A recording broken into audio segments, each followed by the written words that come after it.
religião é um poço de superstição e atraso. Na realidade, a temática, isso aqui vai fazer parte da minha pregação, com certeza, mas o maior alvo não é nem a parte de pergunta em relação à religião, e sim uma afirmação em relação a esse ídolo chamado ciência. Então vamos lá. Êxodo capítulo 19. Versículo 1.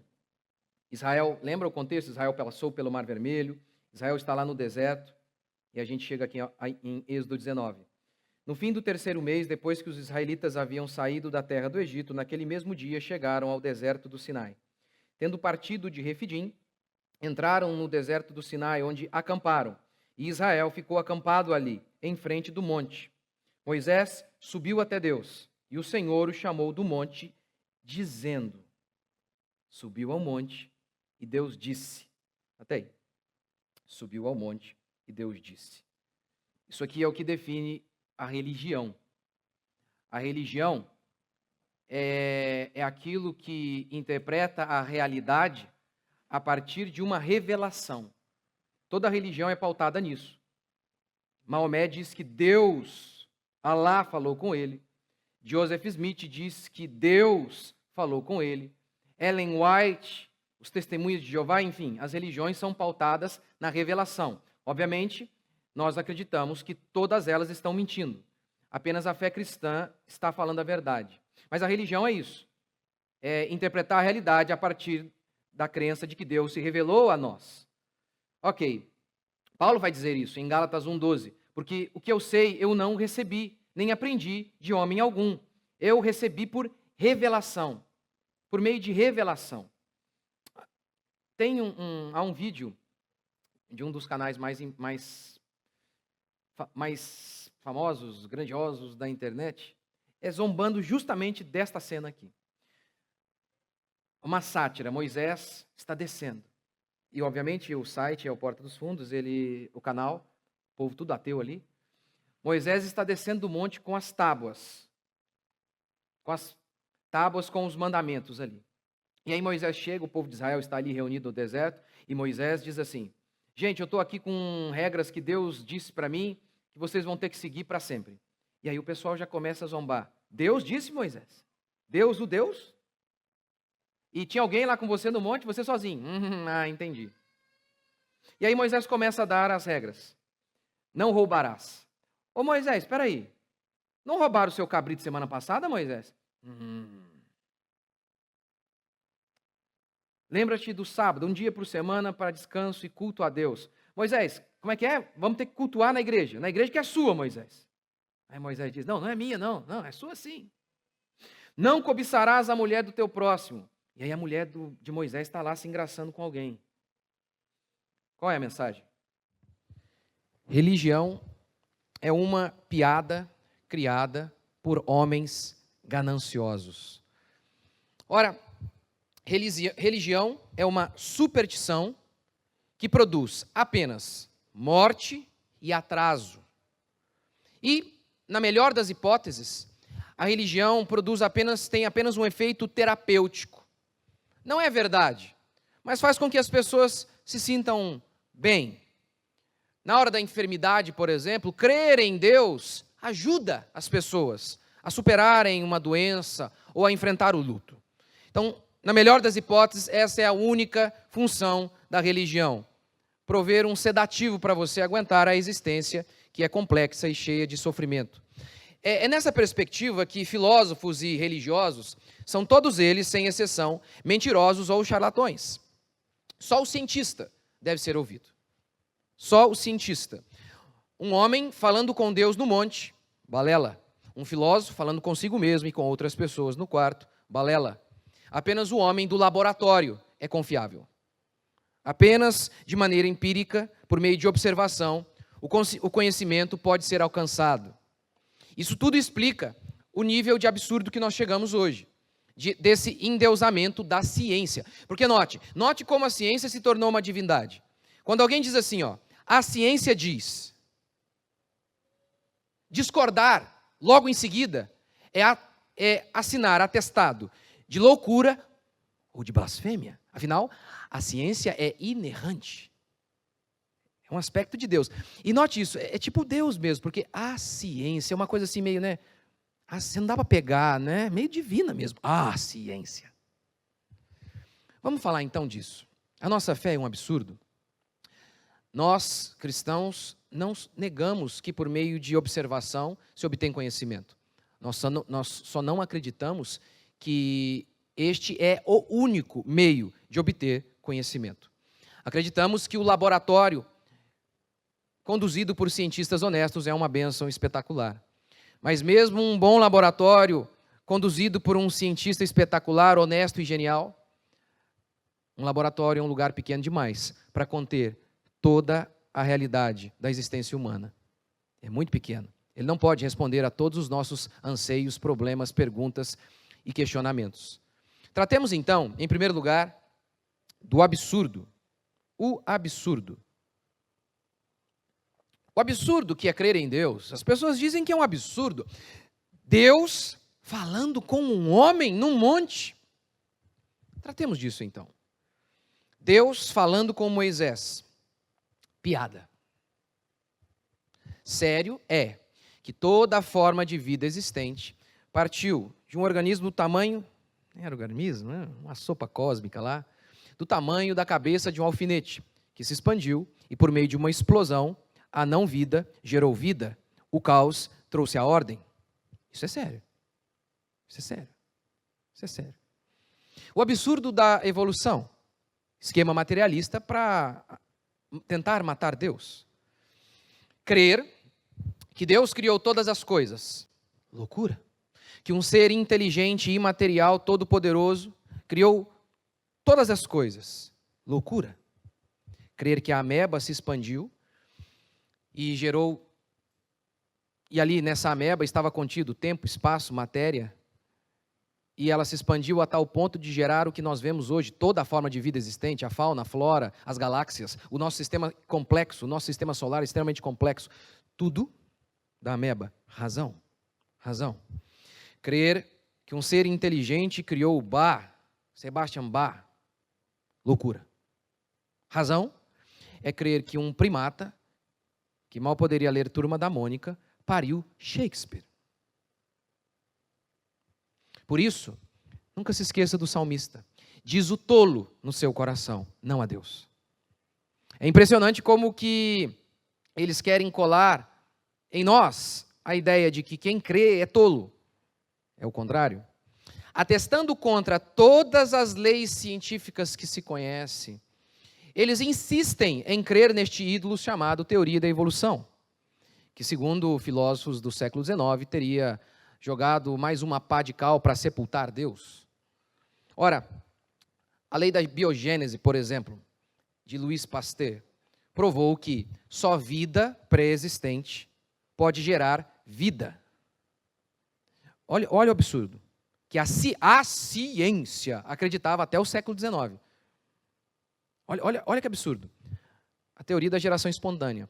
Eles acreditavam que se você deixasse, por exemplo, uma camisa suja num lugar, dali sairiam ratos.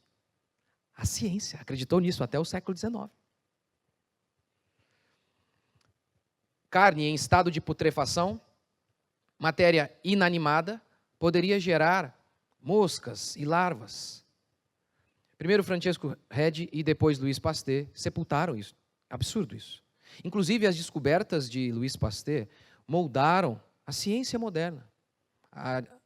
O conhecimento das micropartículas, das bactérias. É por isso que, por exemplo, você vai ao hospital e tem toda uma preocupação lá. Porque há vida invisível ali. Eles sabem disso. É por isso que, por exemplo, eu chego à minha dentista e aí uma outra dentista vem e com a luva dela ali, toca na maçaneta, eu pergunto, mas peraí, gente, ela não vai pôr a mão na minha boca, não. Né? E eu pergunto e ela me dá uma explicação e eu saio satisfeito, mas enfim, há toda uma preocupação com essa vida que está aí. Adalto Lourenço, professor de física, explica que as leis da natureza são totalmente contrárias à teoria da evolução. O que a natureza mostra é que o desorganizado não gera o organizado. É o contrário. Na natureza, começa assim. o organizado para o desorganizado, que é exatamente o oposto da teoria da evolução. Exatamente o oposto. A lei da inércia também é contrária à ideia de, ou pelo menos por meio dela, não dá para se explicar de onde vem a energia que moveu esse primeiro elemento lá no início de todas as coisas. Porque a lei da inércia vai dizer que nenhum objeto, ou todo objeto tende a ficar em seu estado de repouso, a não ser que outra força, uma força externa, seja exercida sobre ele, como no caso aqui, este celular só se mexeu porque houve uma força externa sendo exercida sobre ele. Poderia também haver uma força do vento, enfim, mas essa é a lei da inércia. Então, explica para a gente, meu Deus do céu, de onde veio essa força que moveu essa primeira partículazinha, essa cabeça de alfinete? De onde veio essa energia? O cientista Marcos Eberlin, explicando a teoria da evolução, resume assim: é o nada pegando o nada a partir do nada e transformando tudo. Isso é a teoria da evolução. Nós chegamos a esse absurdo, e talvez uma das boas explicações para isso, para essa época materialista, e quando a gente fala de materialismo aqui, a gente está partindo não da ideia de pessoas que são gananciosas financeiramente. O materialismo é a crença de que a única coisa que existe é a matéria, portanto Deus não existe. Talvez um dos grandes influenciadores disso, nos tempos recentes, seja a Revolução Francesa, que, influenciada pelo Iluminismo, acreditava que por meio apenas da ciência e da razão se poderia obter o conhecimento. Tanto é que eles arrancam Jesus Cristo e colocam a deusa da razão ali, no lugar. Essa filosofia, e um dos desdobramentos dessa filosofia é o positivismo de Augusto Comte, onde ele chega dizendo o seguinte: não, a única fonte confiável de conhecimento é o método científico, o laboratório, o método onde você observa algo. A teologia, a filosofia são coisas que devem ficar para trás. São estágios da evolução humana. Ora, em segundo lugar, o absurdo de crer que apenas a ciência é fonte de conhecimento. Se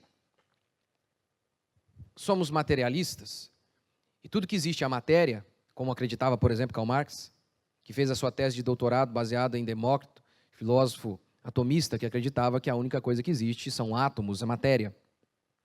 O materialismo, obviamente, vai parir o empirismo, crença de que todo conhecimento só pode ser obtido através de laboratório. Outra variante aí, não é? Positivismo, empirismo, mais ou menos iguais. Os dois creem nisso. A única forma de obter conhecimento é por meio do laboratório, por meio do cientista, não por meio do pastor, não por meio de Moisés. E é claro que isso é um absurdo.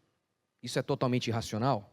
Ora, se o empirismo, essa maneira de obter conhecimento no laboratório, por meio de observação, só pode se observar a matéria, mas se Deus é imaterial, e note isso, não é possível você conceber um círculo quadrado em nenhum mundo possível. Não dá para conceber isso. Você consegue conceber um círculo quadrado? Não dá. Não dá. Mas é possível, por meio da lógica, é possível crer, ora, existe um ser inteligente, todo-poderoso, imaterial, imanente, que criou todas as coisas sem início de dias. Isso é possível? É possível. É possível. Não por acaso toda a humanidade consegue conceber isso. E você pode levar isso para o laboratório? Você pode, por exemplo, levar o início de todas as coisas para o laboratório? Como a ciência pode afirmar de maneira categórica? Nós sabemos como tudo começou. Eles mesmos explicam, nós não temos todos os meios de como que tudo começou, quais eram os elementos, todos eles, todas as circunstâncias e variáveis, não temos esse conhecimento. Então, eles podem afirmar com exatidão? Não podem. Não podem, apenas fazem suposições. Suposições. O empirismo, a crença de que podemos obter conhecimento apenas por meio do laboratório, apenas por meio da observação, é Tomé. É Tomé. Eu só creio se eu puder ver. Ora, então, o cego que diz que o sol não existe só porque ele não possui capacidade para ver, ele está correto? Só porque ele é cego e ele não tem as faculdades necessárias para enxergar o sol, ele está correto? Só é real aquilo que eu enxergo? Pense, por exemplo, que antes de Graham-Bell, voltássemos séculos e séculos atrás. E aí, chegássemos a um cidadão medieval, a um bárbaro, lá no ano 500, e disséssemos a ele, olha, é possível, eu vou falar aqui, e uma pessoa lá do outro lado do continente vai ouvir. Sem todos os conhecimentos, ele podia dizer, você é louco? Isso não é possível. Isso não é possível, isso é ridículo, isso é improvável. Como assim? Ora, não significa que porque os homens são ignorantes e eles não têm todos os conhecimentos, que algo não é real, que algo não possa acontecer. Isso é lógica pura. E, além disso, a natureza produz evidências abundantes de uma mente inteligente criando todas as coisas. É por isso que, por exemplo, por meio de lógica, Aristóteles chegou à conclusão de que tinha que existir um primeiro motor para mover todas as coisas. É a lei de efeito, do efeito e da causa do efeito. Ora, todo efeito tem uma causa. Assim, qual seria a causa que moveu todos esses efeitos? Para Aristóteles, a pergunta, o que veio primeiro, o ovo ou a galinha? A galinha. Para ele, a galinha. Teve que existir uma galinha que foi a causa de todas as outras galinhas. E teve que existir um ser que foi a causa de todas as coisas. Em se tratando de matéria, é assim que acontece. Você só existe porque tem uma causa, seu pai, e por aí vai. Esse é o princípio da matéria.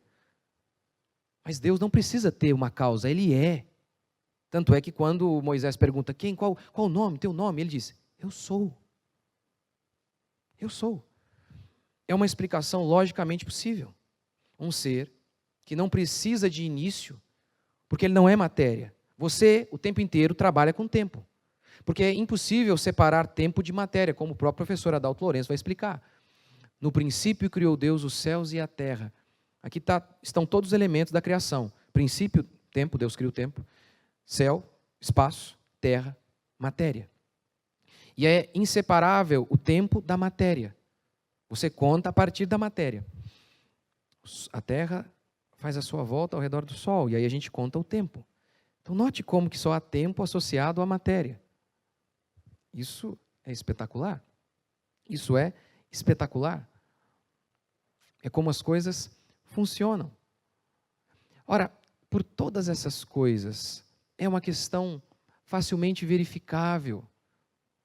E para nós, que sempre analisamos, então, nós que somos matéria, analisamos as coisas com base no tempo. Mas e um ser que não é matéria? Ele pode estar desvinculado do tempo. Claro que pode. Isso é logicamente possível. Logicamente possível.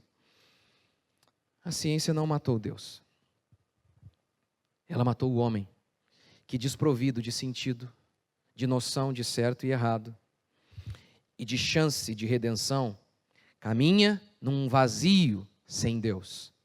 Não por acaso, na época mais materialista, mais ateísta de todos os tempos, o suicídio está entre as primeiras causas de morte entre os jovens e entre muitas pessoas, muitas classes.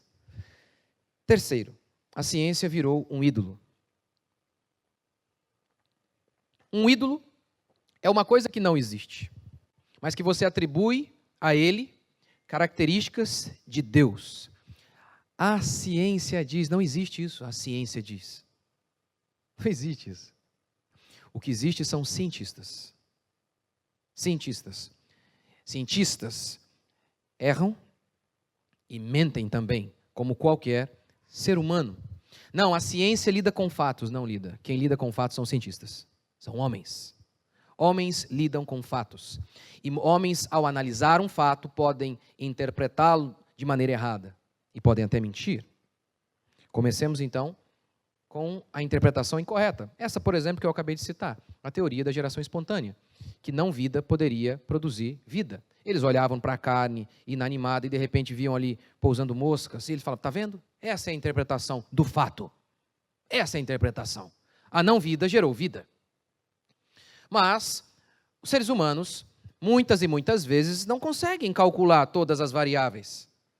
E alguma variável que ficou de fora passa despercebida e ele, então, bate o martelo, quase como ex-cátedra. Sabe isso? O Papa, quando fala ex-cátedra, ele é infalível. E aí, então, ai de nós de discordarmos dele. Os cientistas também falam ex-cátedra.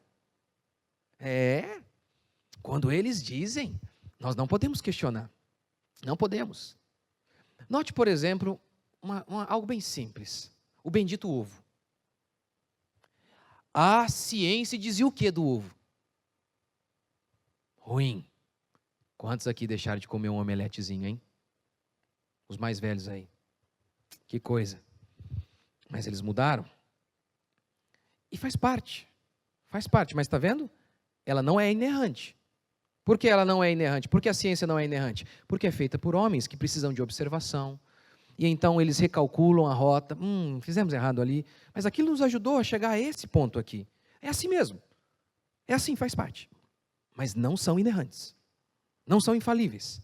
E além disso, mentem mesmo. Como citei para vocês aqui recentemente a indústria do açúcar, que pagou cientistas para mentir, dizendo que a gordura fazia mal. Hoje você já vê médicos dizendo, olha, toma cuidado com o açúcar. Não é? Por exemplo, meu pai falou isso para ele, olha, tem que tomar cuidado com três pós brancos aí. Aí qual? Ele falou lá, trigo, açúcar e cocaína. Mata. Eles mentem. E em se tratando de paleontologia, um terreno fértil para embusteiros, que estuda os registros fósseis. Ora, a teoria da evolução, para ela ser verdadeira, algo facilmente verificável poderia comprová-la, a existência de seres intermediários na natureza. Como assim? Aqui nós temos o primata. Aí está vendo a falta do microfone? Não vou fazer essa. Como é que eu vou fazer essa ilustração agora? Aqui nós temos o primata. Aqui nós temos o homem. Nesse intervalo existiram milhares de seres intermediários. Milhares e milhares e milhares. Ou seja, se a teoria da evolução é verdadeira, deveriam existir milhões e milhões de seres intermediários nos registros fósseis. O próprio Darwin disse isso. Eu sei, a ausência desses seres intermediários talvez seja o fato mais forte contra a minha teoria. Eu sei. Tu o dizes, Darwin. Tu o dizes. Mais e mais descobertas depois de Darwin ter escrito seu livro A Origem das Espécies, em 1859, até agora. Darwin continua sepultado, a não ser para os alucinados que continuam o idolatrando. Nenhuma evidência ainda, nenhum elo perdido. Como diria Chesterton, é engraçado que eles sabem tudo acerca do elo perdido, mas ele está perdido. É muito engraçado isso. Mas como não encontraram, o que fizeram? Mentiram. Olha, por exemplo, isso aqui. Ó. Isso aqui é uma matéria aí, ó, Correio Brasiliense. Fraude da paleontologia. O crânio de Piltdown completa 100 anos. O que era esse crânio de Piltdown? O que eles diziam, que era lá um meio King Kong, meio alguma coisa, meio homem. Está aqui a prova da evolução. Ficou exposto isso aqui em museus renomados por décadas. Mas temos mais. Homem de Nebraska, Lucy, Homem erectus, e por aí vai. Tudo depois descoberto como fraudes. O que era prova inequívoca da teoria da evolução, descoberto posteriormente como fraude. Fraude. É isso. Como nós fomos enganados. É engraçado, porque quando eu era criança, eu cresci nesse ambiente materialista, a ciência. Eu achava que não haveria problemas que não seriam resolvidos. Pense, por exemplo, hoje. Eu rompi meu ligamento, talvez faça uma cirurgia, e antigamente isso não era possível, não havia conhecimento para fazer isso. E hoje é uma cirurgia relativamente fácil. Imagina, abrir o coração, gente, operar coração, meu Deus do céu. Eu lembro de um filme baseado numa história real, onde no começo do filme, o filme começa assim, olha, mostra o coração, né, na lousa ali desenhado, aqui não se toca. Isso é até pouco tempo. Olha a evolução. E eu, como garoto, cresci assim, meu amigo, a medicina é É uma espécie de Deus hoje. Afinal de contas, você sabe quem era médico antigamente, né? Barbeiro. Sério? O Brasil tinha um monte. E hoje vai fazer o quê? Coração ou o cabelo? Imagina. Barba, cabelo de bigode ou o quê? Que coisa. Então, evoluiu muito. Olhe para nós hoje. Olhe.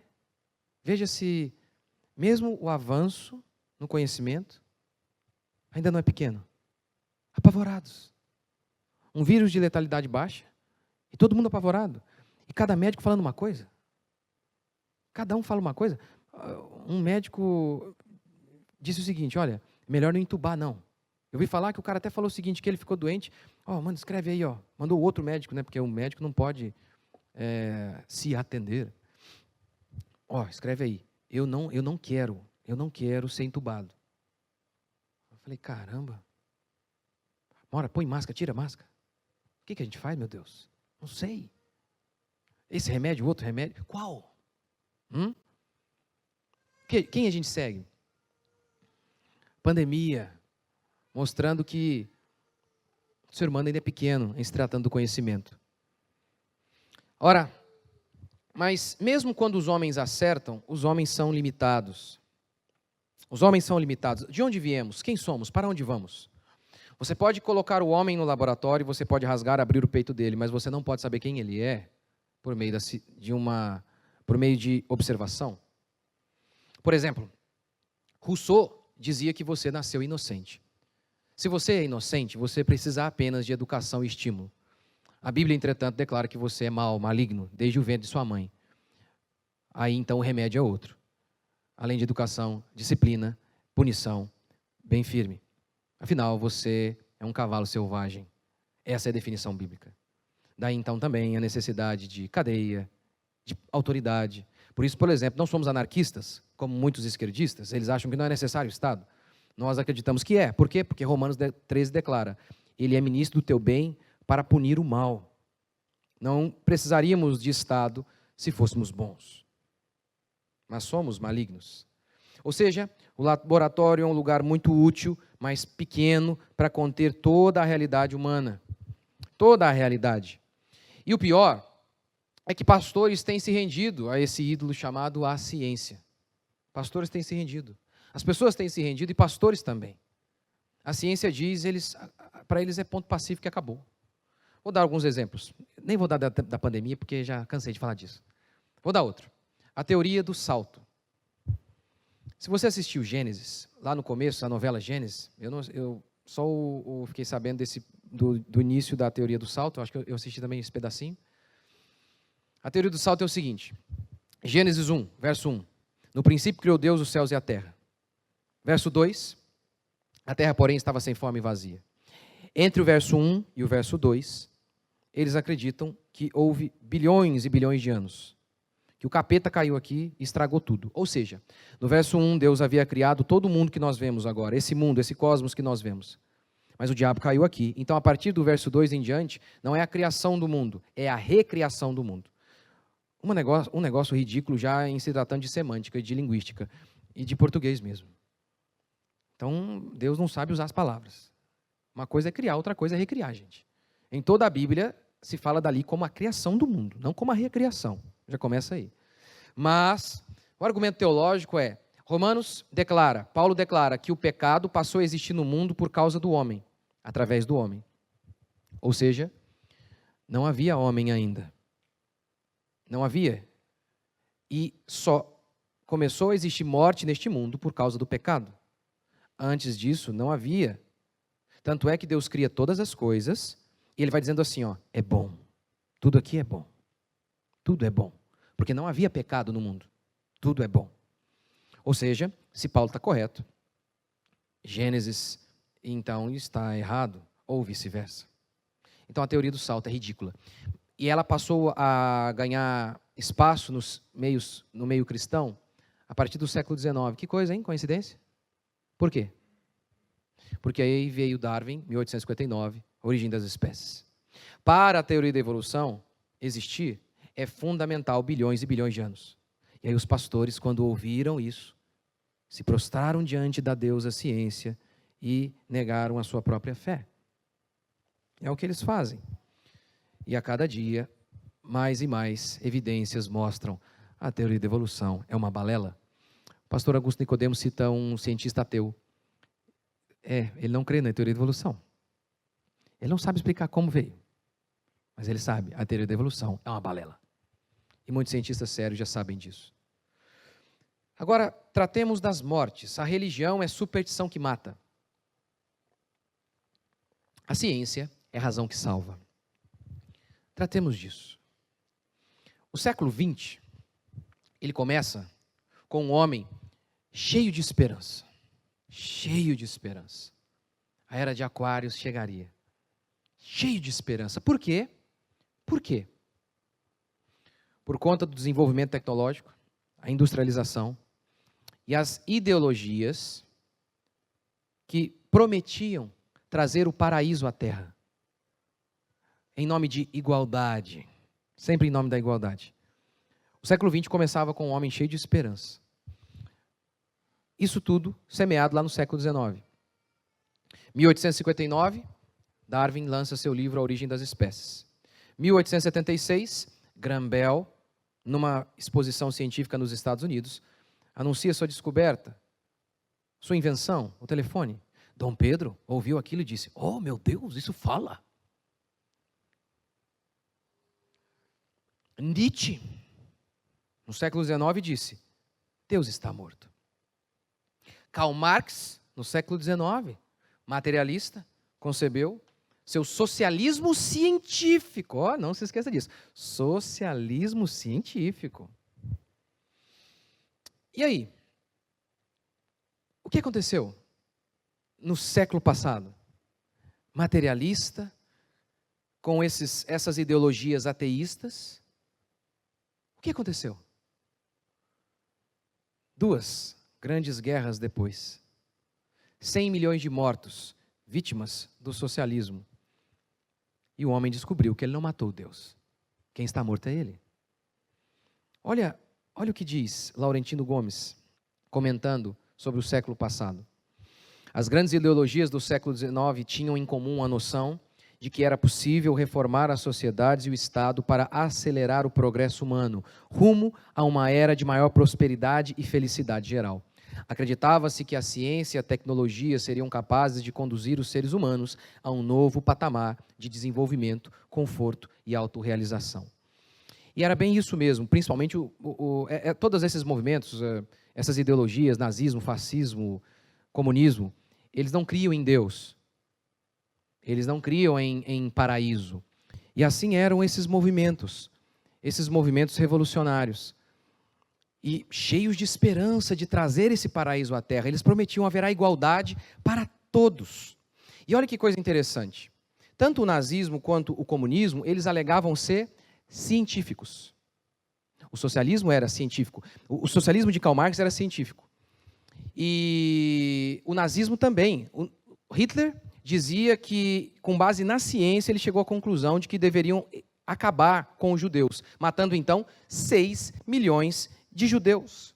E por isso tudo havia esse fervor tão grande em defender essas ideologias. Ir contra elas era negar a razão. Por isso, campos de concentração naqueles que representavam um perigo ao nazismo. Gulag para aqueles que representavam um perigo ao socialismo da União Soviética. Olha o que declara o autor do livro O Diabo na História. Uma uniformidade embaraçante nos meios de salvação, advogados pelos nazistas e comunistas, ou seja, a ciência. Qual foi o resultado disso tudo? Ele mesmo diz. Vladimir, autor do livro O Diabo na História. Nenhum século testemunhou e documentou tanto sofrimento atroz, ódio organizado e violência devastadora como o século XX. Nenhum século testemunhou nada parecido com isso. Por exemplo, um exemplo da desgraça socialista que se baseia na coletivização dos meios de produção, ou seja, não vai ter mais empresário, o Estado vai administrar tudo. Eles coletivizaram os campos na Ucrânia. Resultado? Quase 4 milhões de mortes de fome durante a crise. Mais de 6 milhões de crianças morreram depois. do regime. Uma desgraça total.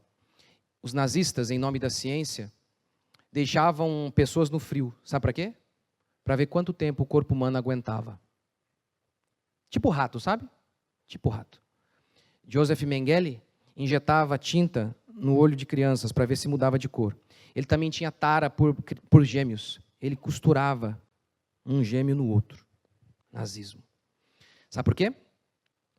Em Auschwitz, nos campos de concentração nazistas, não havia 10 mandamentos. Não havia Deus. Portanto, também não havia certo ou errado. Tem uma piada que o ex-presidente Ronald Reagan conta, é o seguinte. Ele diz o seguinte, sobre o socialismo. A ideia é a seguinte. Socialismo, você sabe, né? A maioria, onde houve socialismo, houve miséria. E o socialismo é ateu.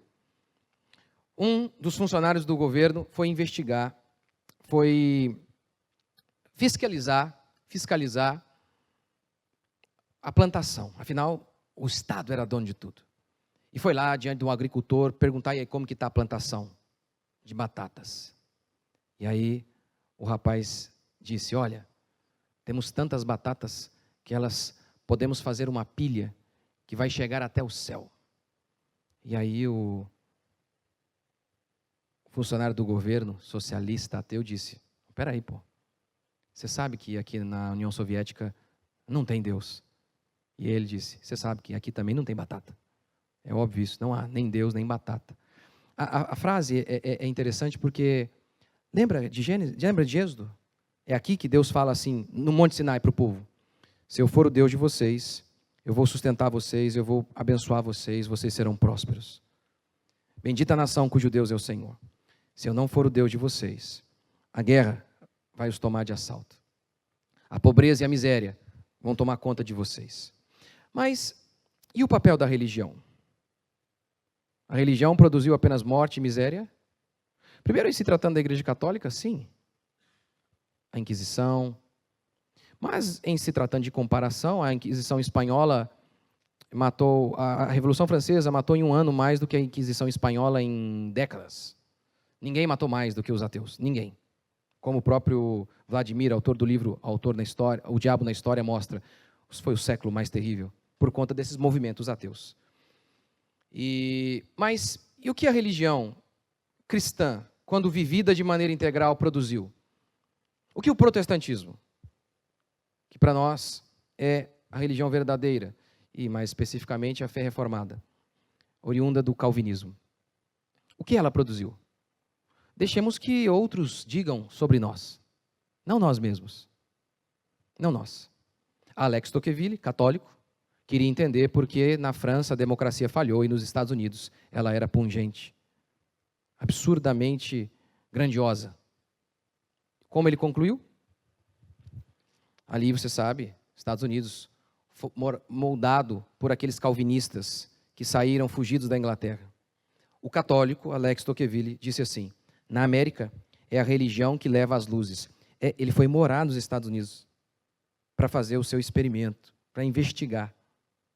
E ele conclui, o católico, e naquela época, lembra, católico era católico, gente. Católico naquela época era católico de verdade, que olhava para um protestante e falava, seita. E o protestante retrucava, igreja apóstata. Todo mundo feliz assim, era assim. Na América, é a religião, que religião? Protestante. Que leva às luzes, é a observância das leis divinas que conduz o homem à liberdade. Laurentino Gomes, historiador brasileiro, vai falar que os Estados Unidos, o povo era alfabetizado. Por quê? Por que o povo era alfabetizado? Um dos lemas da Reforma Protestante é o sola escritura, que é diferente da Igreja Católica. O que é o sola escritura? Somente a Escritura é a nossa regra de fé. Se não tiver na Bíblia, nós eliminamos. Tem que ser convencido pela palavra de Deus. Para nos convencer, tem que estar na palavra de Deus. Para a Igreja Católica já não é assim. Inclusive, a Igreja Católica detém o poder de interpretar a Bíblia. O que ela diz é que é a interpretação correta da Bíblia. Ela não nega que a Bíblia é a palavra de Deus. Mas ela apenas diz que esta palavra tem que estar submissa a ela. Se ela diz, é rosa, eu estou lendo aqui que é rosa, então todo mundo tem que ficar quieto. E aí Lutero vem e diz, não, sola a Escritura. E era então fundamental ter a Bíblia como o seu livro principal, central. Por isso, então, Lutero chegou a dizer, olha, uma igreja, uma escola do lado da igreja. Era fundamental ler a Bíblia para se obter conhecimento, já que era por meio dela e somente dela que poderíamos conhecer a Deus de maneira plena.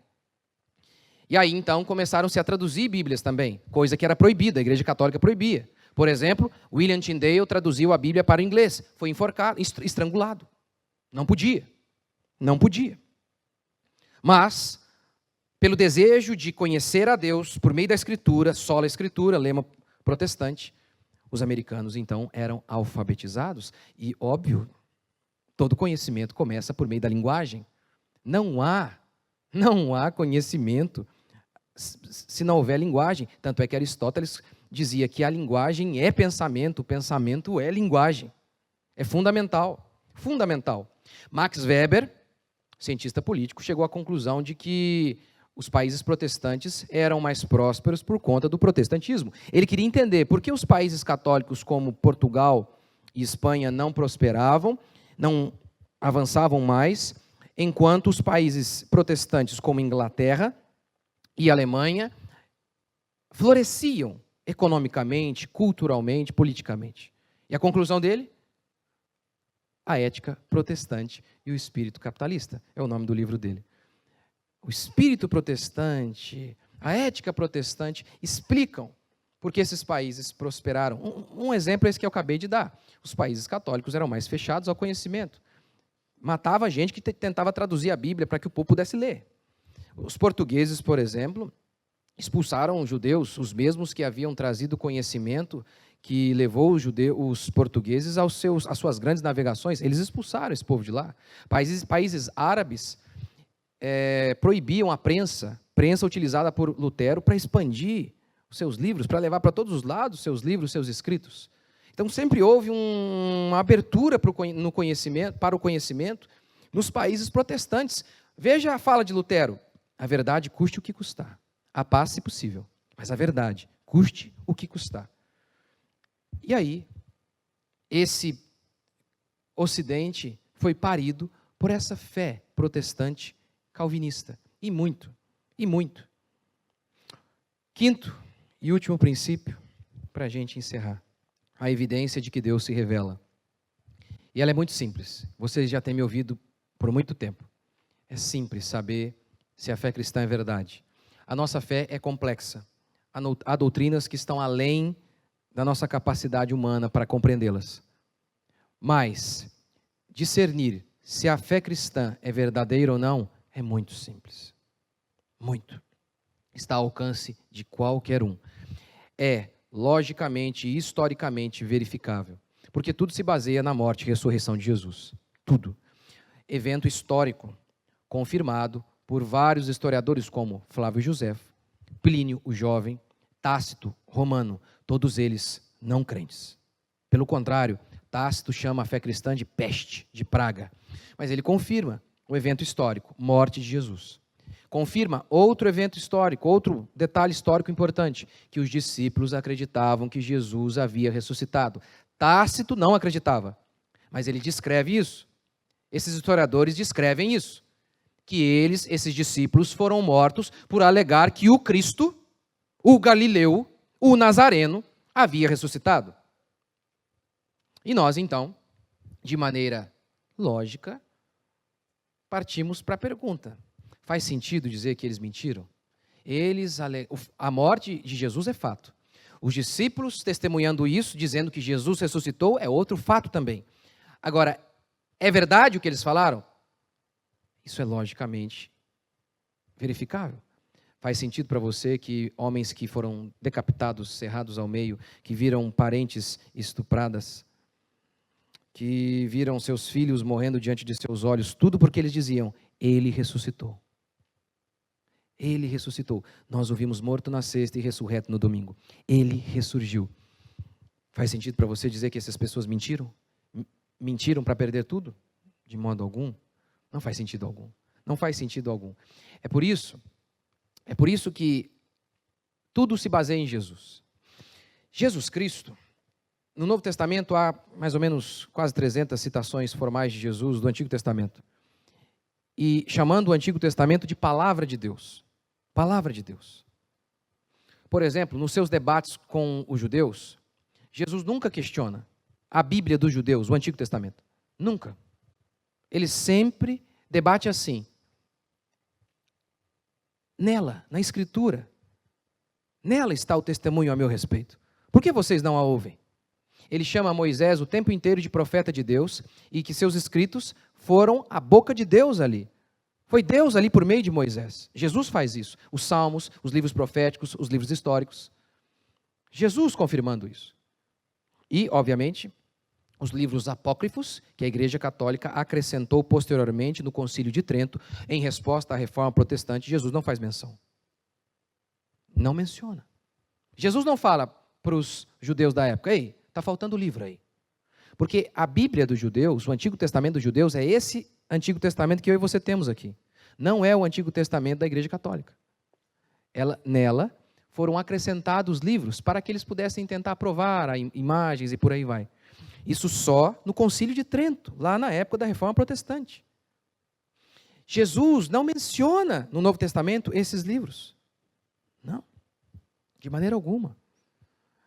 Ou seja, esta Bíblia que você tem nas suas mãos, o Antigo Testamento confirmado por Jesus como palavra de Deus. O Novo Testamento foi escrito pelos discípulos, que receberam diretamente de Cristo Jesus a palavra. Diretamente mesmo. Nem por revelação. Paulo por revelação, mas os outros não. Ouviram da própria boca de Jesus. Ou seja, você nem precisa ter conhecimento profundo de grego, de hebraico, não nenhum. Linguística, filologia, semântica. Não. Você só precisa responder uma coisa. Jesus é Deus, porque se Ele é Deus, Ele falou a verdade. Se Ele falou a verdade, este livro é a palavra dEle. Ele é Deus. Ele ressurgiu. Temos bons motivos para crer nisso? Temos todos. Temos todos. Ora, se a busca pelo conhecimento estivesse restrita ao laboratório ou à razão humana, estaríamos perdidos. Completamente perdidos. Nós seríamos como aquele povo de Sodoma e Gomorra que estava cego, tateando, procurando a porta. É isso que nós seríamos, cegos. Cegos. Como saberíamos, por meio da razão e da ciência, de onde viemos e para onde vamos? Se há vida após a morte, como levar o pós-morte para o laboratório? Ou como, de maneira racional, investigar o pós-morte se não conhecemos ninguém que voltou de lá? Mas essa é a questão, nós conhecemos. O nome dele é Jesus Cristo de Nazaré. E como sabemos? Deus se revelou a nós. Deus falou conosco, por meio de seus profetas e apóstolos. E é por isso que nós estamos aqui de pé hoje. Deus falou com Moisés. E como sabemos disso? Jesus disse que Deus falou. Jesus confirmou isso. Isso é fundamental. Porque a partir de agora, eu vou falar para você das leis que Deus nos deu. É o que Moisés vai fazer. E a lei de Deus, ela pede e exige simplesmente tudo de você. Tudo. Que você deve seguir Jesus, custe o que custar. Negando pai, mãe, esposa, filho, se preciso for. Seus bens e até a própria vida.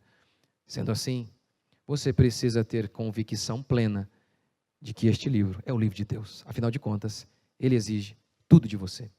Vamos ficar de pé?